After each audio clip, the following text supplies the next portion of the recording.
Today, we'll share with you what scientists captured in Titanic left people speechless, so let's get right into it. The iceberg that sank the ship.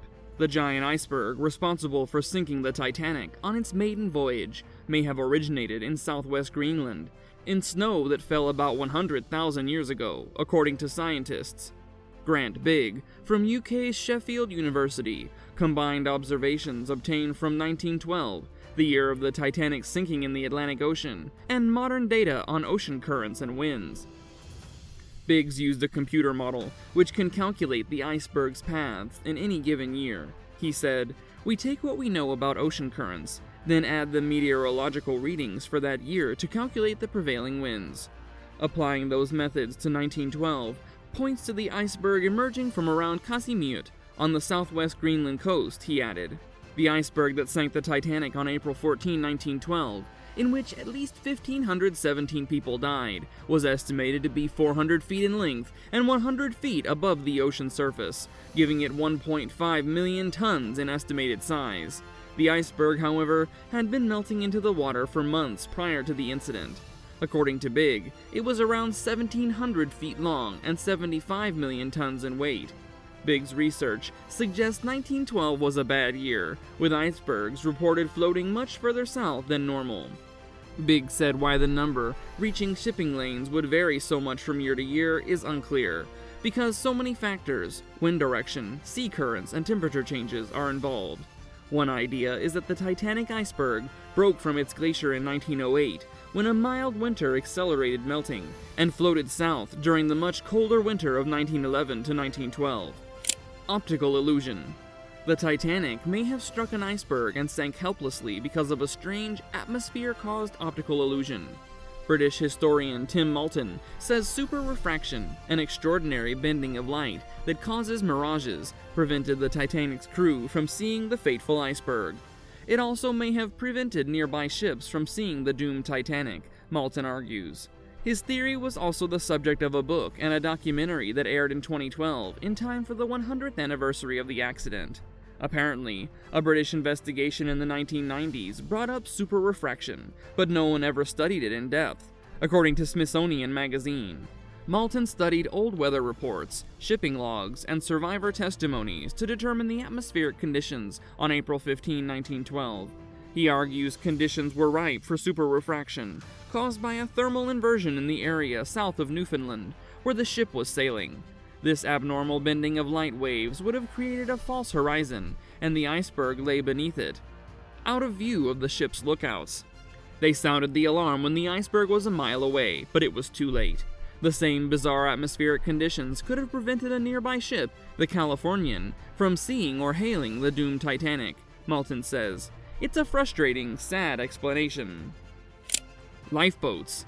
The main reason for the high death toll was that the ship only had 20 lifeboats. As they pulled away from the sinking ship, many were only half full or even less. Even if all had been filled to capacity, only half the people would have been saved. The Titanic's original design called for 64 lifeboats. The number was later cut in half, then nearly halved again. The ship's owners felt that too many lifeboats would clutter the deck and obscure the first-class passengers' view. The ship sailed under safety regulations and originated nearly 20 years earlier, when the largest passenger ship weighed 10,000 tons. Titanic was more than 4 times that amount, yet officials maintained that ships had become much safer. Revising the regulations was therefore unnecessary. Under those regulations, Titanic actually had 4 more lifeboats than she was obligated to carry.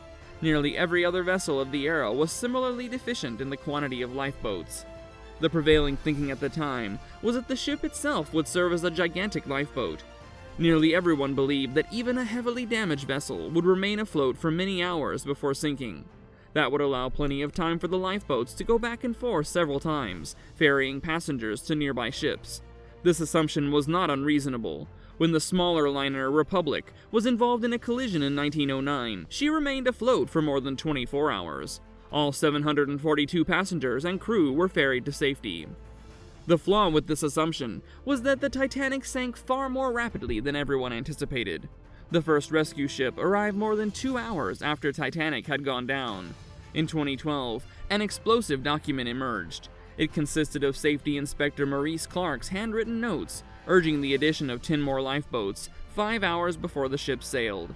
The ship's owners wanted to leave on time. Clark was threatened with being fired unless he kept his mouth shut. If the owners had followed his advice, almost 700 more people might have survived. Be British, boys, be British. None of the engineers on the Titanic survived. Captain Edward John Smith is said to have encouraged his crew with the words, "Be British, boys, be British." Other men, including those from the first class, also preferred to die with honor. Businessman Benjamin Guggenheim is reported to have said, "We've dressed up in our best and are prepared to go down like gentlemen." Real estate mogul John Jacob Astor also is said to have wryly remarked, "I asked for ice, but now this is ridiculous." He helped a young woman and child immigrant into a lifeboat. Of the approximately 2,240 passengers, only 700 survived the disaster. No binoculars on hand. On the fateful night of April 14, sailor Frederick Fleet was on lookout duty. He was an experienced sailor who had been sailing since the age of 12. It is said to have been bitterly cold in the crow's nest that night when Fleet saw a dark mass in the water, the first spotting of the iceberg, and reported the danger to his superiors. The first officer responded promptly, but it was too late. Fleet survived the disaster and later stated for the record that he had not had binoculars. The binoculars were in a locked cabinet, and the keys had been left with an officer who was not on board the ship. Part of the crew had been replaced shortly before the first Atlantic crossing, and this officer was among those replaced. He must have forgotten to leave the key on the ship.